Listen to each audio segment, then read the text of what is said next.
I'll kick it off, and then we'll go around the horn. We'll introduce ourselves. Everybody gets 60 seconds to uh, mention who they are, what they do, and something they believe in. Being a holiday weekend, we might get some different answers on that. My name's Troy Huber. I'm the founder and CEO of Kiwi Restaurant Partners. We're a brand scaling consulting firm that helps emerging restaurant brands build their infrastructure and scale their business at speed while improving quality. In that vein, I'm also the CEO of Hot Palate America, the North America division of the holding company that owns Pepper Lunch Restaurants, which is a 516 unit restaurant brand in 15 countries that we're growing rapidly across the United States. And I believe that making time is always worth the time. You've got to make the time, whether it's work on a holiday, which I did not do yesterday, but today I am have a full day of work and a little bit tomorrow too. But also you have to make the time and put the phone down and make the time for family and for friends and for quiet time. I took a nap yesterday, is my point. I made the time and took a 45-minute nap yesterday. How often do you get to do that on a Thursday afternoon? So that's my story, and I'll pass it over to Stover. If Stover can hear us. He unmuted. Stover, Oh, hi. there you If go. it's not one thing, it's another, right? Your turn. Hi, everyone. My name is Stover. I'm executive producer with Cali BBQ Media. I work closely with Sean Walchef and our amazing team, as well as this community here, to tell the world about the secrets of smartphone storytelling. We all believe that it's a lot simpler to tell your own story these days, which means there's no excuse. So we want you to pick up your phone, get on your computer, and start telling the world about who you are, because I promise it will benefit your life and your business. Thanks again, Troy, for leading the room. Sounds great. Thanks, Stover. Elizabeth? Hey there, everybody. My name is Elizabeth Doss. I am a verified artist with Giphy, and I help brands and businesses increase engagement and establish thought leadership through animated GIFs and connecting to people online. And I am this week practicing up my face painting because I'm doing an event tomorrow with some kiddos, and so I have had there are these skills that get called upon randomly throughout your life, and this one I probably should like keep practicing, but it seems like there's years in between and I have to reteach myself how to do it over again. But I'm currently we're my husband and I are full-time RVers. We're parked in Indianapolis, Indiana, and we're helping out some friends with their event tomorrow. So that's where I believe in helping your friends. There we go. That's how I'll sum that up. Back to you, Troy. That's awesome. Awesome stuff. Fun times. Jason Berkowitz. Hello, hello. Jason Berkowitz, longtime restaurant operator, partner, founder, Arrow Up Training. Amongst many things, we are focused on helping restaurants develop their supervisors into leaders. I believe it's a beautiful sight to see yesterday video after video showing people of all walks of life, beliefs, and political affiliations coming together in the same colors to celebrate something magical. And that's my positivity that I like to see and hold on to. Back to you. Awesome stuff. Thank you, sir. Dean LeBay. My name's Dean LaVay, Labay. I'm in New Orleans, and I'm in the restaurant design, equipment, and small order business. And I believe that a rising tide does lift all ships, and in this room it's all ships because of leadership like you, Troy, and like everybody else in this room. Thanks. Dean, real quick, Troy, before you jump in, as a branding individual, it's always stuck out, and I love it when you say LA capital BAY, and this time you just went LABAY. Just know that capital before BAY is exponentially powerful. Include it. Back to you, Troy. Love it. All right. Jordan, talk to us. Hey everyone. Happy Friday. Hope everyone had a good holiday. My name is Jordan. I am the CEO and co-founder of Starfish. We help restaurants, bookkeepers, other small businesses automate their P&L analysis. Similar to what people are saying, like I just believe in priorities. It's really easy when you're building something to lose track of what's important, and taking a day, a moment, an hour just to reflect on what really matters. Awesome stuff. Thank you, Jordan. Mercedes. Hi, everybody. Mercedes, based out of San Diego. I have 5 venues I oversee for events. So I'm always making memories, kind of like the memories that were made yesterday. And that is my pride and joy. I also do their sales forecasts and stuff like that. But yeah, I think I believe in alone we can do so little, and together we can do so much, like Helen Keller said. And I think this rising tide kind of shapes that really well. Awesome stuff. Thank you, Mercedes. Michael Ungaro, about to be a TV star. How you guys doing? Mike here. Didn't think I was going to make the call, but I did. I am the CEO. Am I breaking up a little bit? How's that better? No, you're good. We Hear me got you okay? now. You're good now. Yep. Okay, got it. Sorry, walking through the backyard. CEO visionary of San Pedro Fish Market. I'm also third generation family ownership and also founder of Kings of Fish TV, which is our TV show that will be on Amazon Prime. I believe it's going to be August. What do I believe in? I believe in that every failure is just a step towards success. I look at it as practice. When my kids were growing up, all 3 daughters wanted to be ballerinas. They all started dancing at age 2. And in every case, they weren't able to wear their toe shoes till they were 10 years old because their legs wouldn't be strong enough, basically tendons and muscles to support their weight. And so my story with them always was, you just keep practicing till you get there. You haven't failed. And so eventually they made it there, and it really changed their life and was a good life lesson for them about what it takes to be successful. That's it. Good stuff. Thank you, sir. Matt Wampler. Well, I don't want to go after that. That was really good. Matt Wampler, CEO over at Clear Cogs.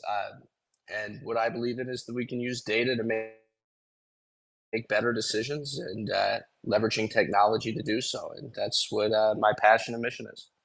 Happy Friday, everyone. Matt, you sent your kids for a week, 5 days, 7 days. You got your kids gone, just you and your I wife got for a a week. full week with just my wife. And let me tell you what, it was like we've just started dating again. It's like, I remember you. Like it's amazing. If you haven't gotten a week away from your kids recently, it's worth doing.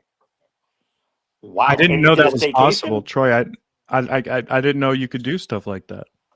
I know. He sent them away somehow. Matt, you did like a staycation though? You just stayed home? I still got to work. Yeah. And by the way, it's possible, but not easy to make it happen.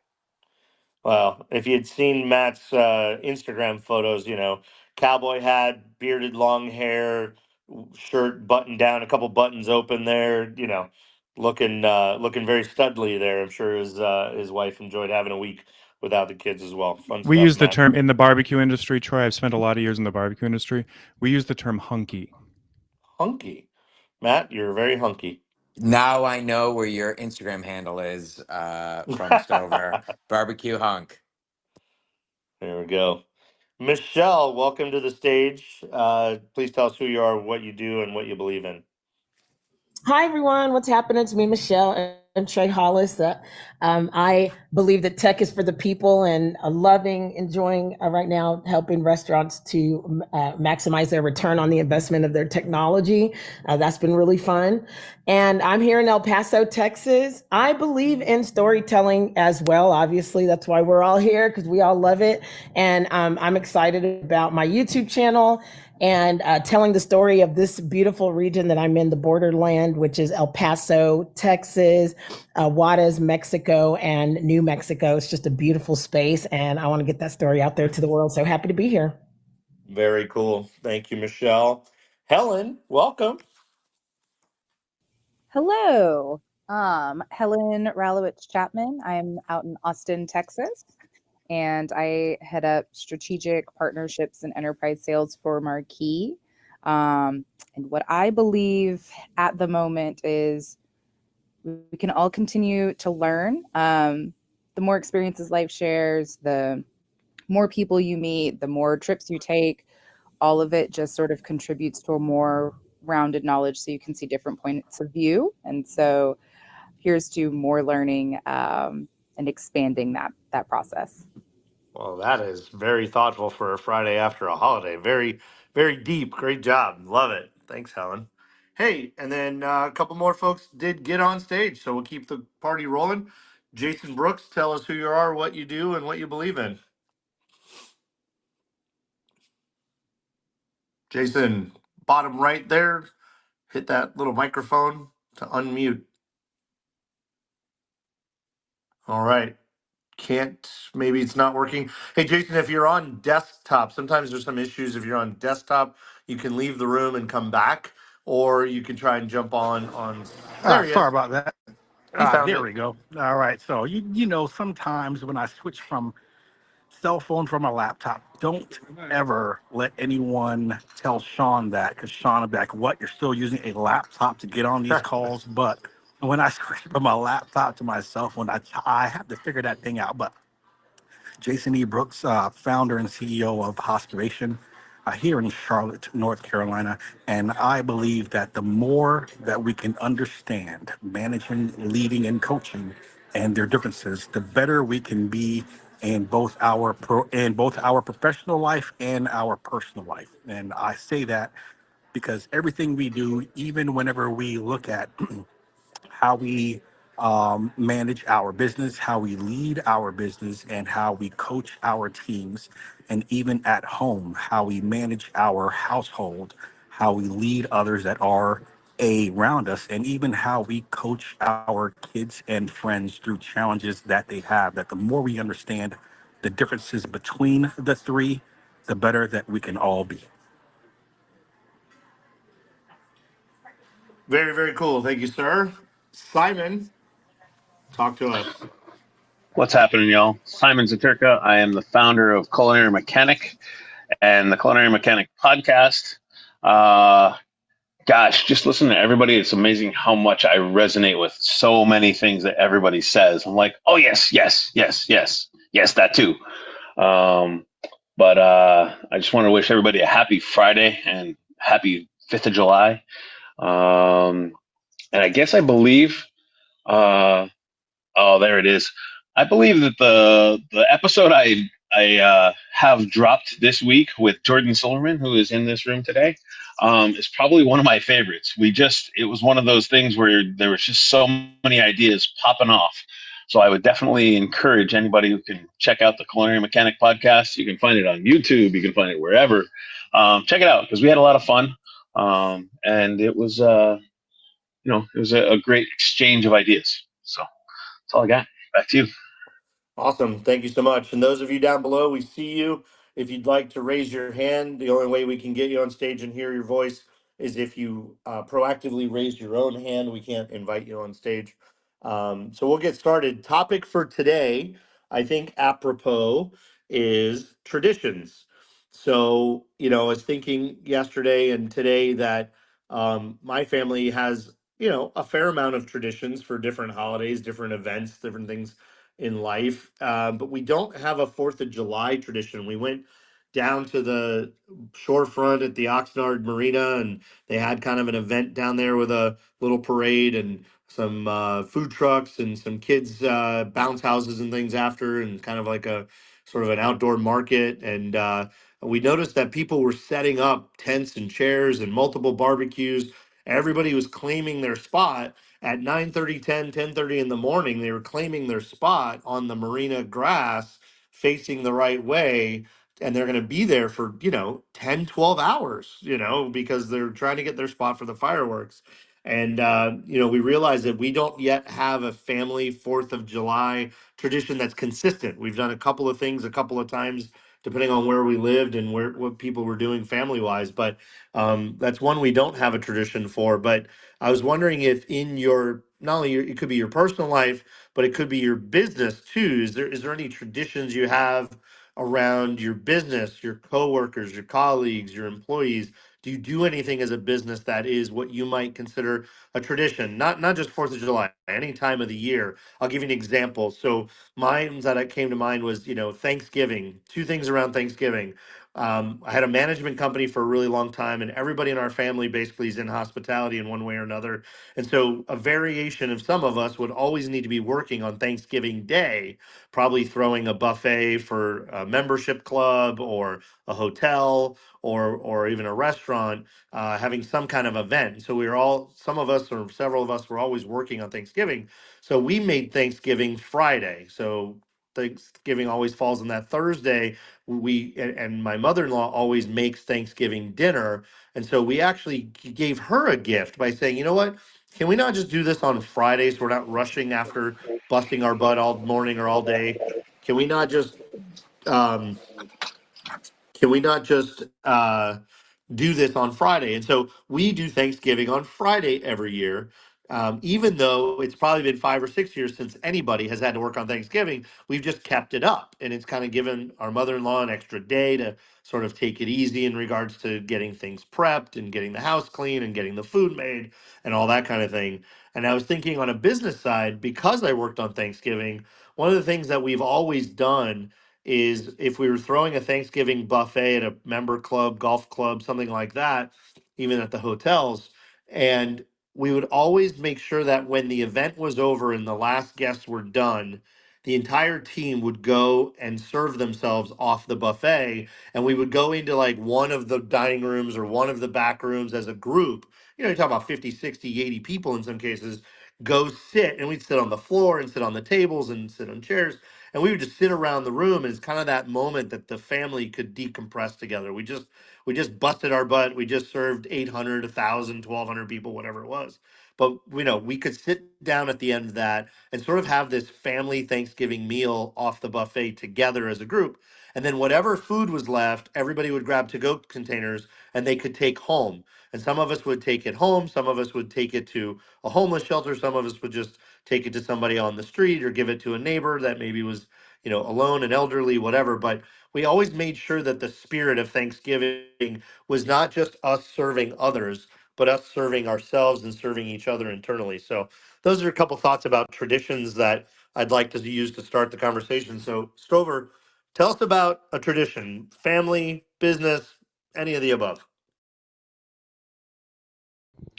Yeah, I'm thinking my mind was going way back to the times where I used to work in retail and we had to work Black Friday.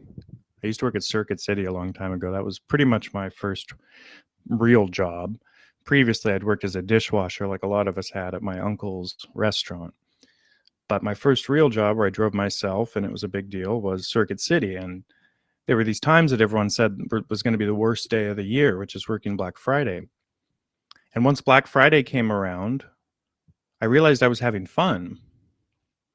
And that's because there was a lot of rigmarole around the day. There was a lot of excitement. The customers were excited. Yes, there were a lot of them, but it wasn't like being busy was anything. I'll tell you a secret. Being busy when you work at a store like that is actually better than not being busy, because idle hands are the devil's playthings, right? And you don't want to not have anything to do when you work at a big box store, because that's how you get in trouble.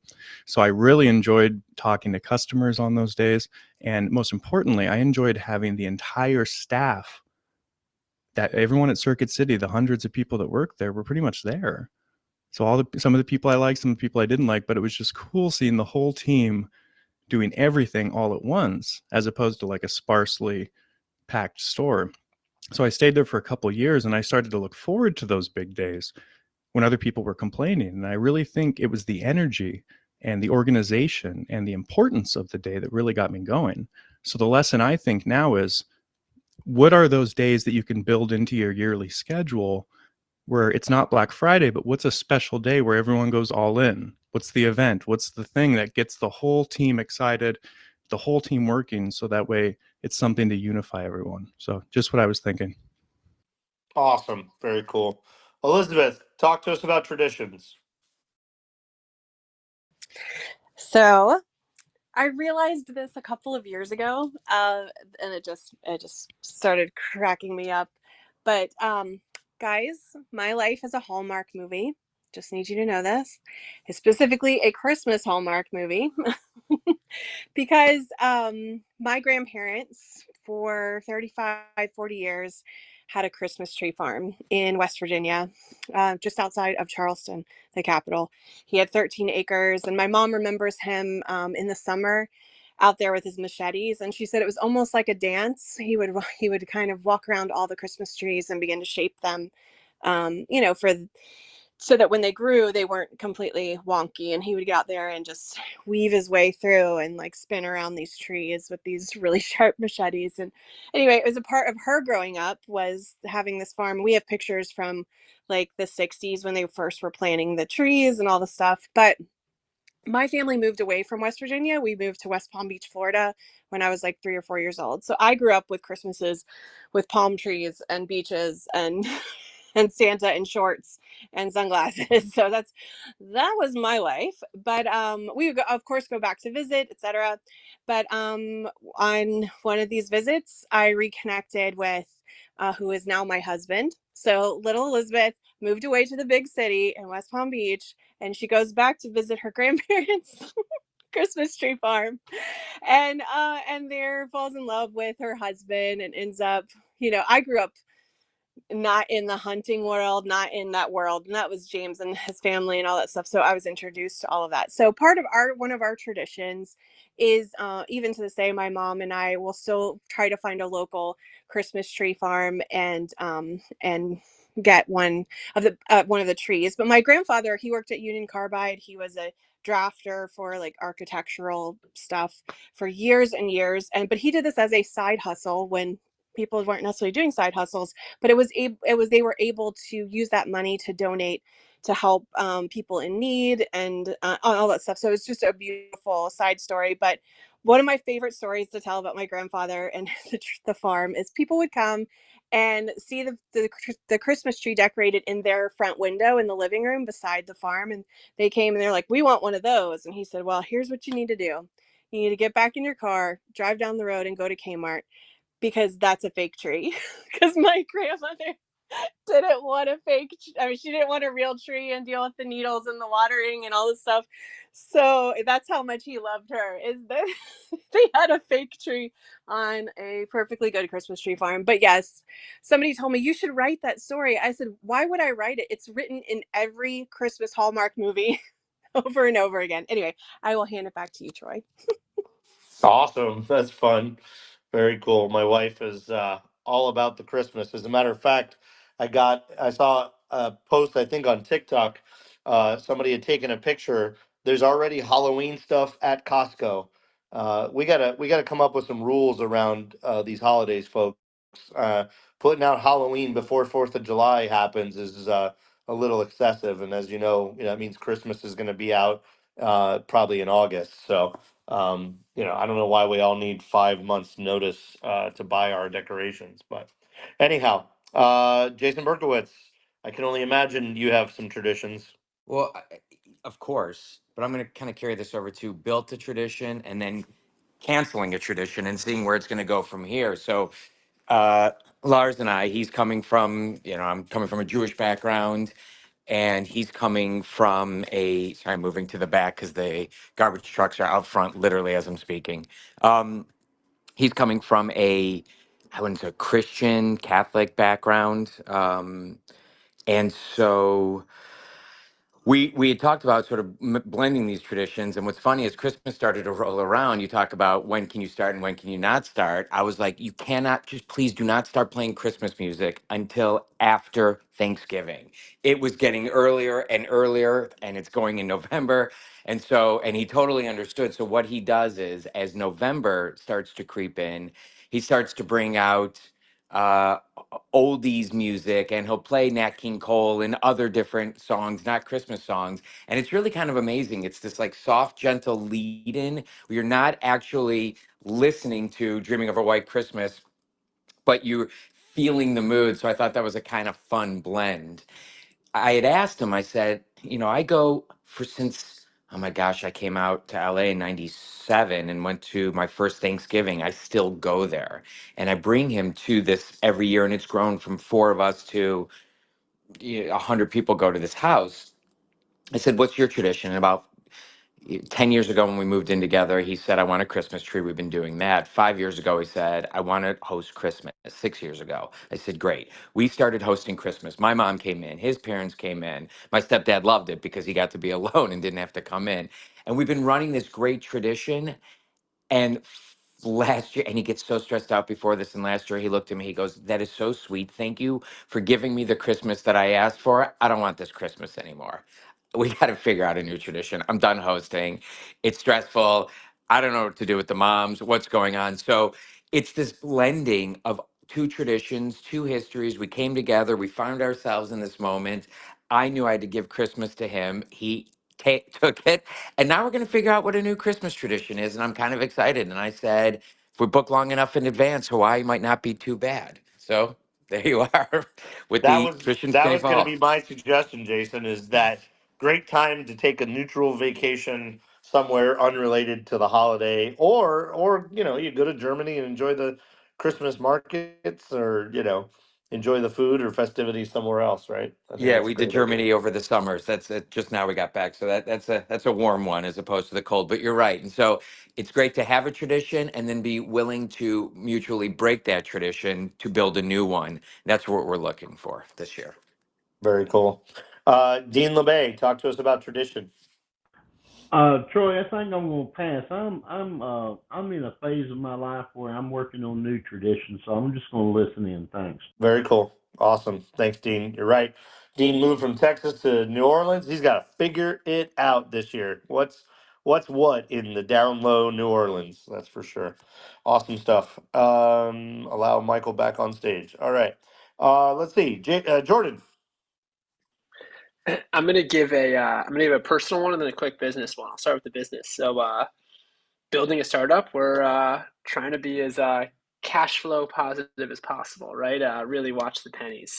So what my co-founder, my partner, and I do every time we hit a milestone is we do a little celebration. We go to we're in Florida. We go to Publix, get a cheap bottle of champagne, order a pie of pizza, and just sit outside, have a glass of champagne, eat a pie of pizza, and just have a little bit of celebration. So I think that's a tradition that we started up recently where every important milestone we're hitting, we just take a moment, appreciate it, start a little bit of a tradition. On the personal side, like Jason, I'm Jewish, and one of the traditions what my wife and I love that we have been doing for probably the last 7 or 8 years, not counting the COVID hiatus, is every Christmas we go to the casino. Her and I both like to gamble. Every Christmas, you can imagine the casino is empty. Cheapest week of the year, empty. We're not celebrating Christmas. We have a great time, good meals, let other people serve us, and that's been a little tradition for us. Yeah, that's cool. That's unique. It's awesome. You take time to do something the two of you like to do and take advantage of that quiet time that everybody else is doing something else. That's awesome. Matt, talk to us about tradition. You got 3 kids, you got a new company. What does tradition look like?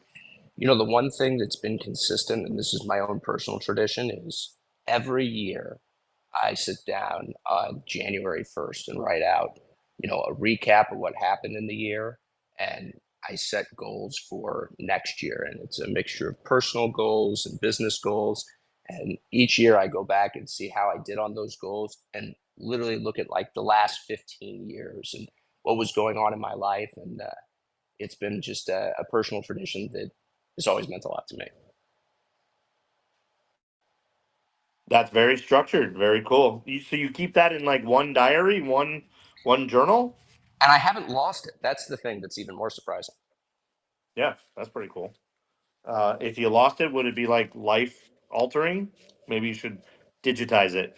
I think I have once or twice. I've There you taken go. photos. It would not be fun to remake, though. No, that's true. Very cool. Thank you, sir. Michelle.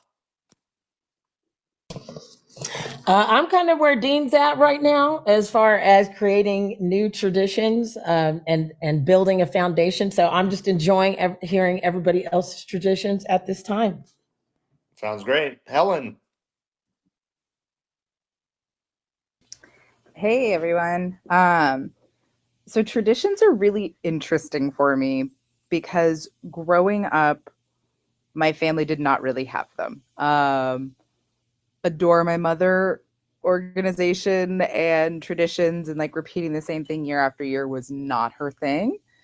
And so I've actually probably like very much course corrected in my personal life to where I'm the person who always has a Halloween party, always has a Christmas party, always hosts Thanksgiving. And we'll like help. I'm helping a friend plan her 40th birthday right now because she's admittedly said, like, I don't really plan parties, but I want to do something special. And so I'm the person who's like, who wants to, if there's a space for it, help create that tradition and establish that tradition for all of my born and found family. And so traditions have a huge place in my personal life now.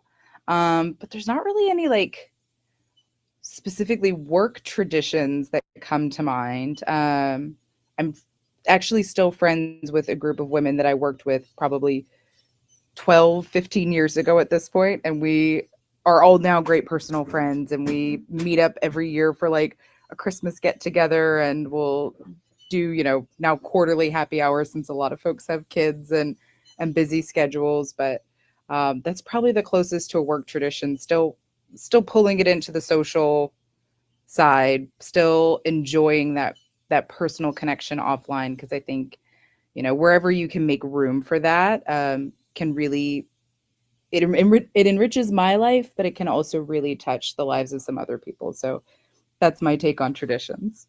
Well, I think if you're the chief tradition officer in your personal group of friends and family life, you should bring that skill set to Marquee and force some kind of annual something to happen over there at the work. Even though everybody's mostly remote, doesn't mean you can't do something. So I'm putting that pressure on you to Okay. be that chief traditions officer at Marquee. Let's see what you come up with. All right. I think All right. last year we did ugly sweaters, so maybe we do it as a like a holiday winter tradition. Exactly. Yeah. Very good. Everybody has to get cat Christmas sweaters or something this year.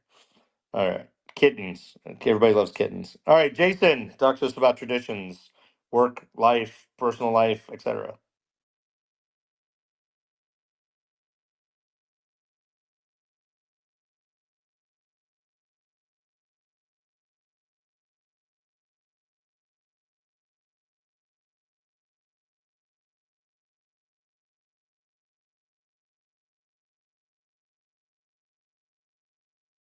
Oop. Simon, how about Jason, we'll come back to you. Yeah, I see you're off mute, but we don't hear you. Hey, Simon, jump in Yes, there. I got you, man. Um, funny, my tradition for my wife and I has become really kind of wrapped up in our dogs. In that, I've got two pugs, and they cannot handle the fireworks. I mean, it's awful to see what happens to them. And my neighborhood is full of fireworks. People lighting them off next door, all around the city fireworks. So we have developed this thing for the last 3 years where we get out of town. And so currently, we live in Seattle, and we jumped up here to north of Vancouver, and I'm sitting on in a like wooded retreat that is boat accessible only. That is just amazing. But we've begun where we every 4th of July and every New Year's we get out of town. And so it's kind of become that whole thing of like, wow, let's start planning this earlier and earlier, and we find these just different little ways to get out and away from people. So that's become our tradition. That's a really cool reason to have to go do something like that and get away and disconnect and unplug. I think that's awesome. Very cool. Yeah, That's a it's beautiful been. part of the world you're hanging out in today. I know it I well. cannot even begin to tell you. It's so Yeah, nice. very cool. Michael, talk to us about traditions. Big Italian Yeah. family going way, way back. Well, What's that look like? it's funny what you were bringing up earlier about like 4th of July kind of hit me because I started thinking when I was younger, we had a lot of holiday traditions, and we still do. We still have a big thing on Christmas Eve and Christmas, and everybody comes over my house Thanksgiving, and there's 50 people usually will show up, and those are all really cool. But I was I struggle every 4th of July. Like, why are we not doing it? This is my favorite vacation. This is the only whole holiday I really ever cared about. And I realized as I was listening to you all is when we opened the business, we weren't, even though this business has been in my family for 68 years, it wasn't a restaurant really until about 1982 when we opened. And so prior to that, which I was 11, 12 years old, prior to that, we had a lot of stuff that we did. You know, we would do all kinds of fun stuff. But when it opened, we all had to go to work. I mean, even at age 11, 12, I'm working every holiday with my family. So there wasn't really like all of our holiday traditions got disrupted, specifically 4th of July, because it was a busy day for us. So I was kind of struggling with it a little bit yesterday. All my kids, you know, got up at 4 o'clock in the morning and went to Bolsa Chica Beach with fire pits and came back. And I've been spending the last 30 minutes washing the sand, all the stuff that they brought back last night in the backyard. But I was home. It's like, why didn't we go with them? So yeah, it's kind of interesting how it disrupted things. But you know, regardless of that, we also altered. We did Thanksgiving for a long time on Saturdays. Now we went back to the traditional day as people are getting married and having kids. It just works out better. You know, Christmas Eve is a great one for our family because it's all seafood. And you know, we used to go to my grandmother's and crash in there and see family all night long. And now my brother hosts it, and there's actually a whole scene about it in Kings of Fish on a Christmas Eve special that we did. You could find on YouTube, cooking up like the kind of the mixture of all the Italian Ungaros who married all Latino wives. So we had like tamales and chupino. Sounds disgusting, tastes great. One of the cool traditions that we just came up with as a family about 2 years ago was bringing back ravioli making. So we used to go to my grandma's, and she was the only one that really knew how to make the raviolis. So my wife and all the wives got together with my brothers and pulled out all the recipes, and we go to my brother's house like 2 weeks before Christmas and spend the whole day making raviolis. And then the wives bring in all the Mexican traditions, and they spend the same exact time doing tamales. So we have two tables. There's a ravioli table and a tamale table. And I still have some in the freezer from that last time on both. And it's really a fun tradition. The kids get to be part of it. Anyone that's out of town flies in. And that one I think is really cool that we do. On the work side, the traditions that we've had there is we've always had some sort of a holiday party, and then we try to do something towards either the beginning or end of summer to reward everyone prepare them for what they're in for the busy season, or reward them for what just ended. And that's where we'll bring in bands and we'll bring in food. And the way that we used to fund it a lot of times too is we had a recycle program. So we used to do, at one point we were, I think right now we're actually Modelo's.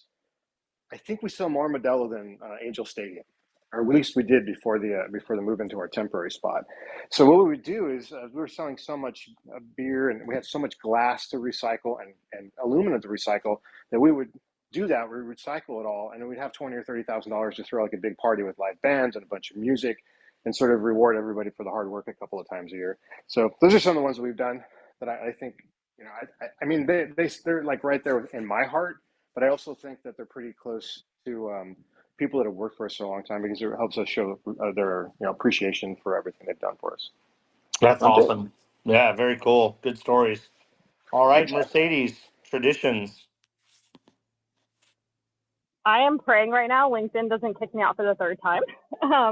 But so a tradition I do with marketing in a sense is I go to local hotels, and every season, so I just did like a little postcard, and it says summer is here, and it's for my hotel vendors in the nearby area. And I make these little postcards, and it has a gift card for them to come in and visit us at one of our venues.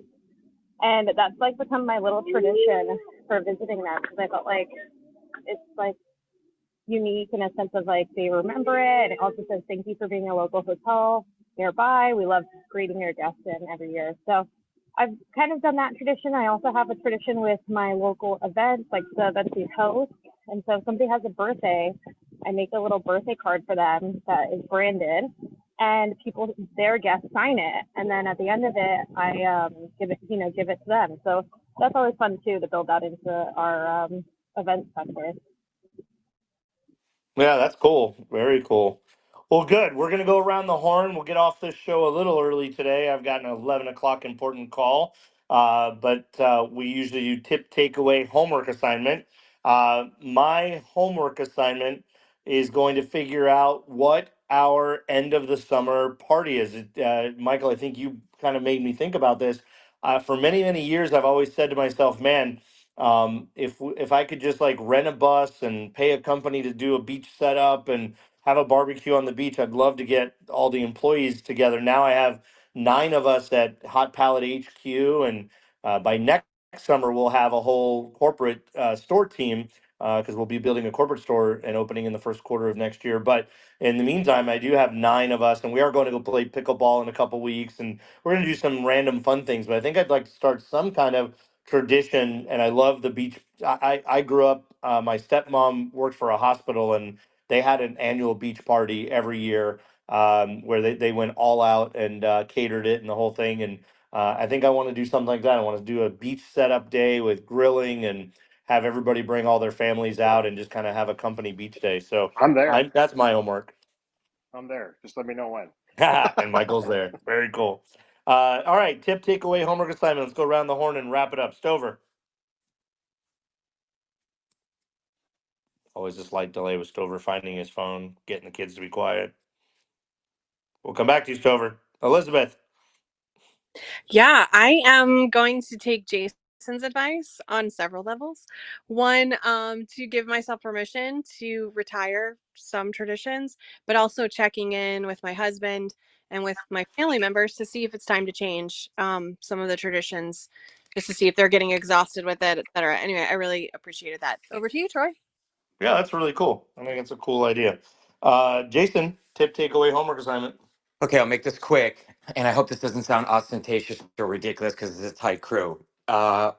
Jordan, I'm gonna take from your tradition that you celebrate the little win inside that with your business partner, which is I think is great. For me, as some of you know, professionally, wrote the title track to Shameless and Showtime, and the tradition has always been when we get a residual check, little or bigger, I take my husband out for some really good scotch or whiskey or something because the show's a bit debaucherous, and get a little bit of good scotch in the house.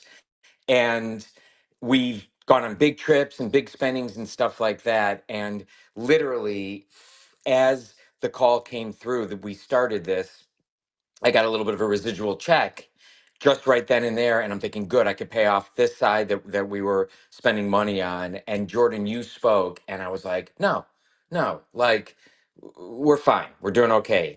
I need to keep that tradition, not put what that earning is to something else.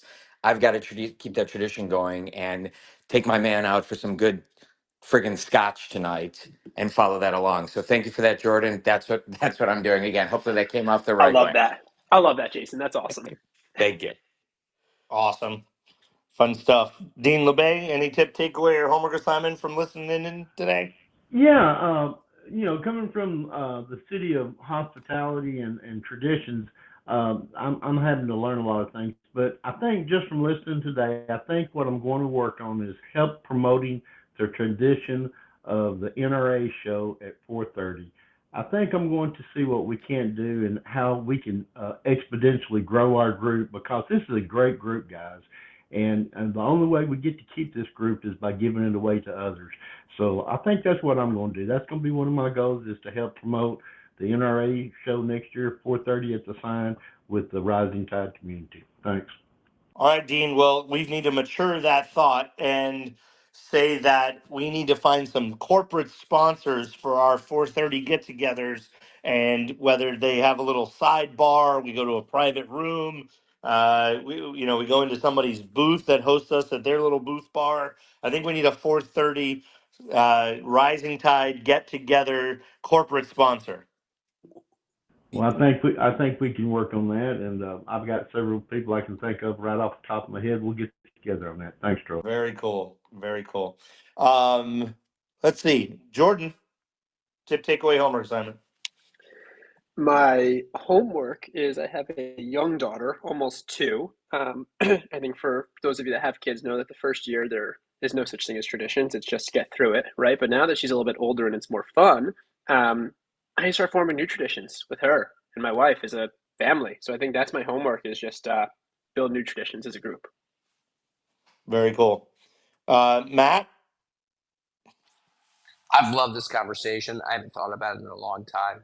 One of the things I used to do is, we were very rarely closed on holidays in the restaurant business. So every time we were, I'd reach out to everybody that worked for me and the personal note. And I don't do that anymore. I need to start doing it again. Cool stuff. Great idea. Michelle? Thank you. I love this conversation, and I'm going to talk to the restaurant that I work with now and see what kind of traditions that we could set in place for themselves, the staff, and for their community. I think that this has been really, really helpful. So thank you all so much. Have a great day, y'all. You know, real quick, what's cool for a restaurant too, I've seen this before, is if you're going to be closed on a holiday, then the restaurant could provide, even at cost, even if it was like, give us 20 bucks, 40 bucks or something, but even if the restaurant could eat the cost and provide the meal for the next day. So like say, look, we'll give you a family of four meal and you pick it up the day before the holiday. So on July 3rd, if we're going to be closed on the 4th, please come by. All employees can come by and pick up a family meal and kind of do a internal catering, so to speak. I think that's a good idea I've seen done before just for fun. Awesome. Thank you. It's great. Helen, tip takeaway homework assignment. Well, it sounds like my homework assignment is creating some traditions over at Marquee. I realize that in about 2 months, I will have been here for 4 years. So probably time to get a tradition going, since I think it takes 2 years to establish a tradition. And yeah, I just wanted to say thanks to everybody for sharing their traditions. I really love the idea of tamales and ravioli. That sounds like such a great tradition to adopt. So I'll see if I can find a picture to share. like, it sounds amazing. I love it so much. Feel free to send out invites. But yeah, just wanted to say thanks to everybody. Michael, I was going to ask you, so it's your turn. So good timing. How irregular do those raviolis and tamales get after 3 or 4 hours of the family standing around drinking and making them? Well, actually, my brothers are pretty dedicated to the art. I don't even think they drink while they're doing it, but I know that they formed plenty when I started getting involved. What's your tip, takeaway, or homework assignment, Michael? I keep thinking about what Matt was saying about spending time with the wife and sending the kids away. I laughed at first because I realized my kids are 25, 23, and 20, and they keep coming back. I was supposed to go out with my daughter. She flew in from New York. We are supposed to have breakfast this morning at 8 o'clock. She just rolled in. It's 11. Said, "Sorry, I overslept and I have plans." Bye. Like, okay. That's the way they are. And I got up early to bring my youngest at 5:30 in the morning to the airport to fly to New York to visit the daughter that's just here in Flake. Just like I don't. What am I doing here? I got to spend more time with my wife. So it was helpful to recenter. Thanks on that. Thanks for that, Matt. Yeah, as a matter of fact, out of the blue, I asked my sister-in-law, who was texting me about something the other day, and I said, "Hey, are you up for watching your nephew sleep?" Because babysitting for us is our son happens to go to sleep by 6:37, 7:30 at the latest. So if she comes over at 6:30 or 7, basically there's no work to be done. But my wife and I are just going to go to a movie tonight. We don't get to go on date nights very often, so similarly, I'm not taking a whole week off, Matt. I can't. That's I pretty can't awesome. wait for that day, Matt. I can't wait till my kid's old enough that I can. You're missing out, Troy. Got to step your game up.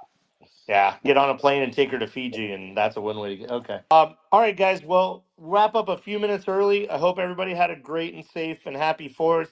Hope you take some more time off this weekend after the weird work day today. And we'll see everybody back here on Wednesday, every Wednesday and Friday, 10 a.m. Pacific, 1 p.m. East. Love to have everybody back. Thanks for contributing. It's been an awesome conversation. We'll see you guys next week.